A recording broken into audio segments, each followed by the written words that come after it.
Damn it, I didn't have my worried about the VPN chat on either. anymore. They've gotten to your feed. Hmm. Damn it, I Who didn't did have they my say they VPN were? on. Oh, we know who it is. Chat anymore. They've Fuck. gotten to your. Something about 1337. Yeah. No, 1337 is just one lead. Damn, that was some. That was some. That was a good hack. That was a really good hack. That was pretty fucking outstanding. That I do was- give Yeah, that was a I do good give you hack. props. Yeah, you son of a bitch. No, you're definitely That was a good great Ernst job. hack. Oh my god.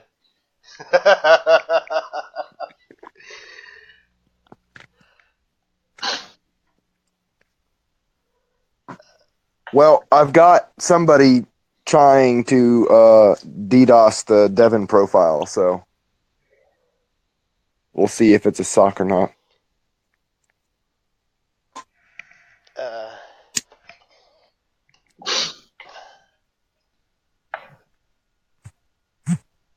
Oh, Fucking that was crazy as fuck. Oh, that was a good hack, man.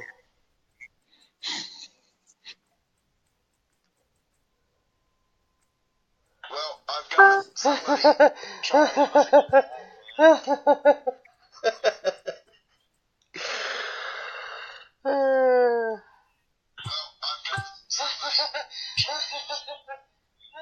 You guys there?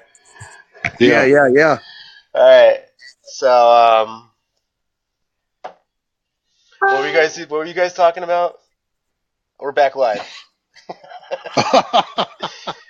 They did it for the lulz. Congratulations. I don't know why else you would do it. Because they love us, because they ain't us.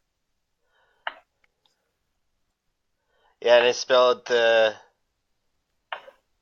whatever it says anonymous back episode 28 whatever. Take 3. Take 3 whatever. But anyway, go ahead, Terrence. All right, so I don't know. We were talking about Red Fawn and kind of what's been going on with her. She was released earlier this morning. Went to go and pick up her stuff. A judge in I think Bismarck released her to a halfway house. She went to go pick up her stuff, and they put through like an immediate emergency appeal and rearrested her when she went to go and pick up her stuff. And this woman's been locked up for 6 months now on trumped up charges, crimes that she did not commit. I mean, honestly, she didn't commit any crimes. I don't know if you guys know the Red Fawn story or any of that.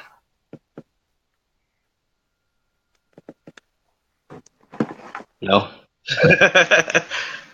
I don't. I'm pretty ignorant. Yeah, so basically, one of the cops that was there tried to execute her, and there's been pretty much a cover-up from that. First they arrested her on all of these assault and attacking an officer, this and that and the other.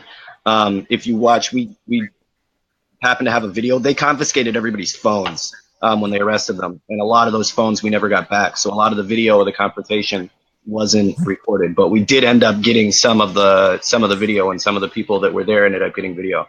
And you could clearly see they're dogpiling her. They're beating the crap out of her at this. When they've already got her on the ground, and then this guy fires off his weapon. First, they said that she grabbed his weapon, and then they did a forensic test of the gun. There was none of her fingerprints on it, only his fingerprints. Then they said she had a gun. That's backwards. First, they said she had a gun, but then they couldn't produce said gun. And then they said, well, she grabbed his gun, But then when they did the forensics on the gun, there was no fingerprints. She never touched that gun. He was the only one that touched it, only one that pulled it, only one that fired it while she was on the ground. And it's just been a nightmare. But either way, keep her in the news. You know, they like to bury these stories with other like mindless BS on the corporate news. So, you know, we have to put a concerted effort to keep the media eye on, you know, not just Red Fawn, but all the cases that are like that, where they're trying to make some sort of example out of you. And it's not an example on, you know, not to be violent. It's not an example on not to protest. And it's an example on to never, ever, ever stand up to their authority, you know, that they're an absolute power. And if any time you say, no, this is my land, this is my property, this is my body, right, this is my country, they will stick you in a hole and try to keep you there for as long as possible.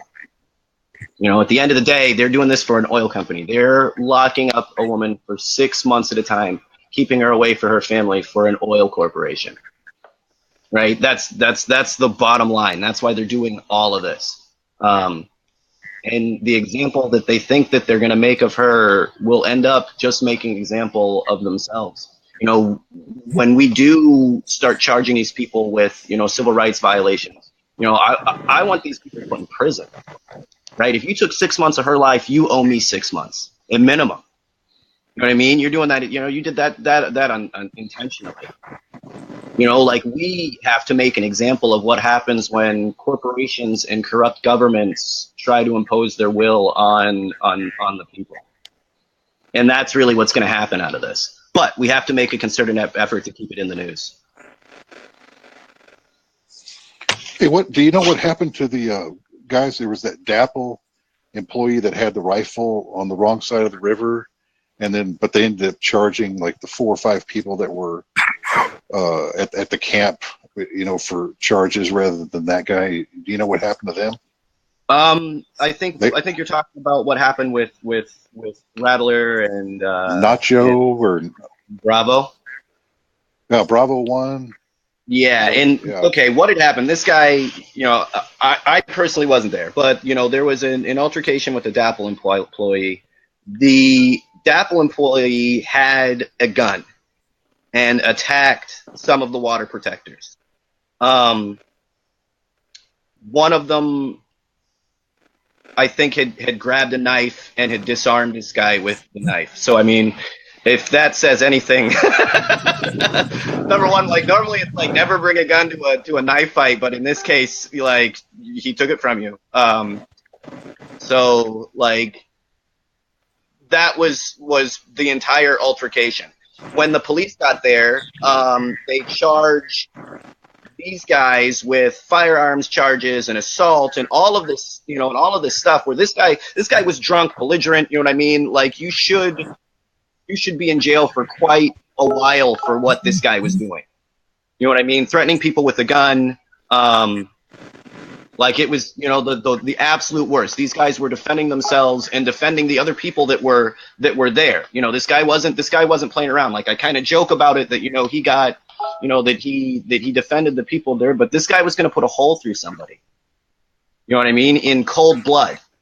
And if you knew the two men, the two Akichita that are in this, that are involved in this, they are the real deal. You know, when they say that they would put themselves in between the people and danger, they are not fucking around, right? Like, when, you know, like, as a character reference, if you knew the kind of people that they were, that story is 100% true.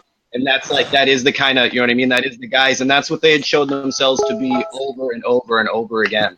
When, you know, things were really going crazy and people needed to keep their heads and all of that, they weren't, you know, I'm not putting it as, you know, as that they were in charge or leadership or any of that. But what I am saying is, like, they would do anything to keep the people that they were there, the people that they were protesting was safe. I think they've both been at this point. Like, everybody's got these weird, like, pending charges. Fuck, no, don't go to South Dakota or North Dakota, guys. Like, maybe when I'm an old man, I can go back and visit North Dakota, but no, I'm just going to stay the fuck out of that state for a little bit. I would advise everybody else to do the same. There's nothing good there, for the people that were water protectors. We have a lot more support outside of that little area in North Dakota. They're charging these people in such like kangaroo courts, where it's like, not only are these guys blatantly on the payrolls of the oil companies. I mean, that's obvious when you look at like the government involvement in this, right? But they also, there's like on top of that, there's the added racism and all of that. They really do not mind locking up natives. Like, they get off on it. That's part of their game. That's like, when you kind of envision you're like, and I mean, it still exists, but not quite as openly against the African American community. They're still sending you to prison for years for absolutely nothing, but they're not calling you the N-bomb in the middle of the court. I mean, it's not the case when it comes to indigenous and natives in the courtroom, right? Like, they're openly racist against them. Walking down the street, open racism, insanity. But you're such a minority of a minority of a minority. It's almost completely ignored. Oh, what was that? Oh, I think you're getting interference from Steven near the charger. Steven, yeah, you're near a charger. Steven? dude, I think they got my shit because I didn't have my VPN on. No, dude, that sounded like a cop. Are you?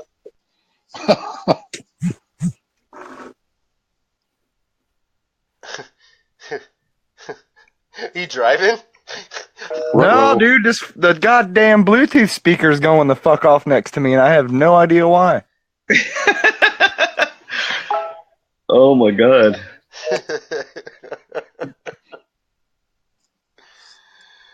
I was gonna say, man, what's going? What the fuck? All right, I think we're good. Okay. You're having one of those days. Are we? Yeah.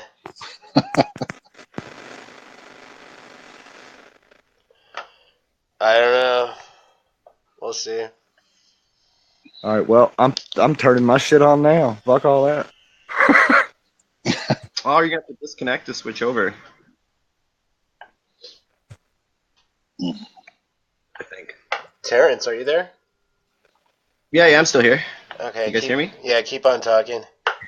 What, hey, Terrence, do you know anything about, I mean, I've seen some posts about, like, it looks like a lot of stuff got diverted over to the Standing Rock Sioux Tribe buildings that was really supplies for the camp. I mean, I would say there's been a lot of thieving going on, but there's something going on. There's just a lot of stuff piled, in little cubby holes and. Well, I mean, there was a lot of stuff. There was a lot of stuff that was donated. I mean, tons and tons and tons of equipment and supplies and all of that. A lot of it. I don't know if you guys know. If you guys have seen any other posts. For like the last 2 months of the cleanup. A lot of the supplies they went through, and I mean state to state, they drove all the way to Oregon, down to Washington, North Dakota, South Dakota, all the way out to Missouri, and they donated to different tribes. There was heaps of stuff that went out in donations. There was stuff that walked away. I mean, that there was, by the time the camp was kind of just being cleaned up, so many people had left. I will say there was stuff that just walked away. You know what I mean?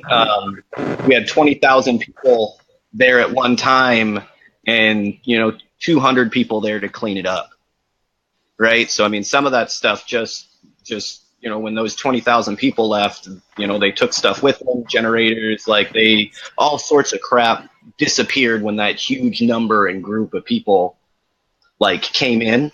Yeah. With the different evacuations and things like that, a lot of the money went to that, and a lot of people don't realize the amount of money that went to people's medical bills. When you got hit with with rubber bullets, when you got hit with, when you got, an infection from the, from being roughed up, or, from the stuff being in your eyes, from, injuries and all of that stuff from being at the front lines and literally not fighting back, right? Those medical, the heating was like a huge, over the winter, that was like a huge, like place where the money had went to, an expenditure that was kind of like nonstop through the entire winter for the people that stayed there. There always had to be like propane and wood and all of that donated. And then, a lot of it got, taken when the came in and forcibly removed everything.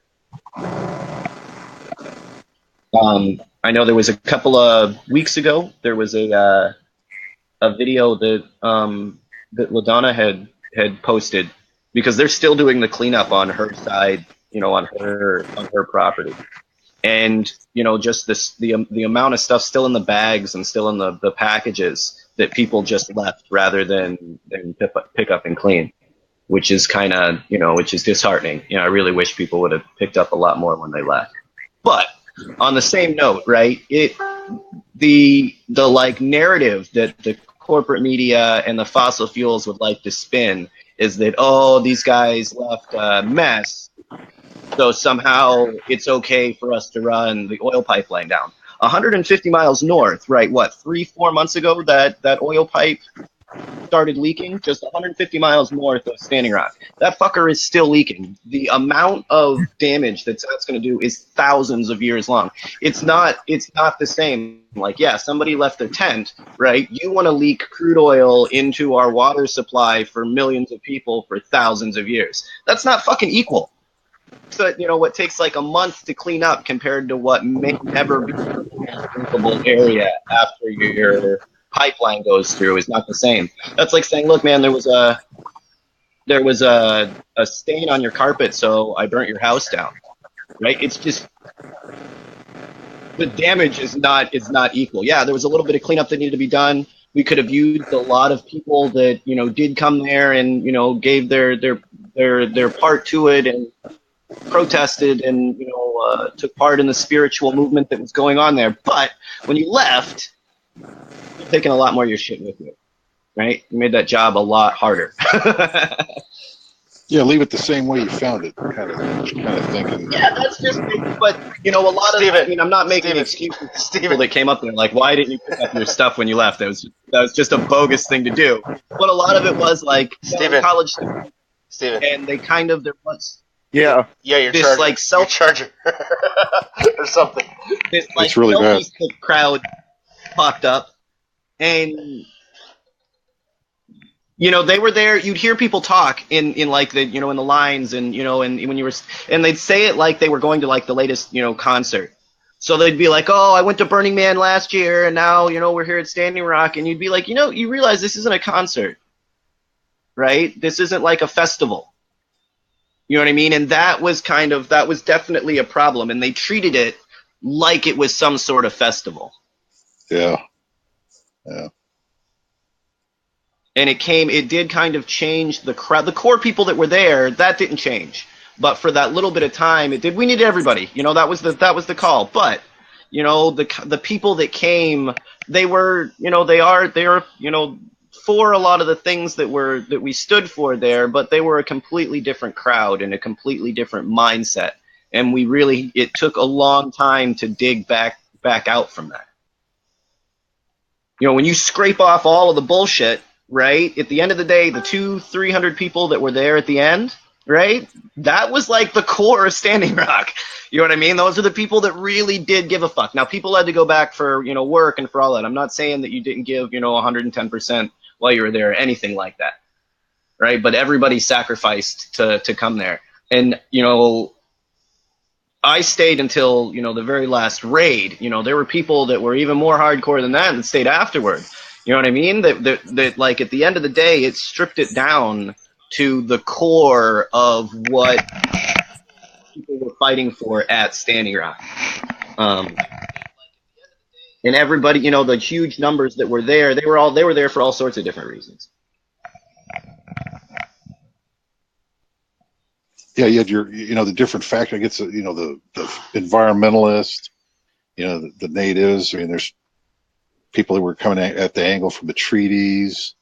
There was, it's not like everybody was on the same page. Of course, you had the same anger against the government, but well, it kind of had the same, the same. We had a combined goal.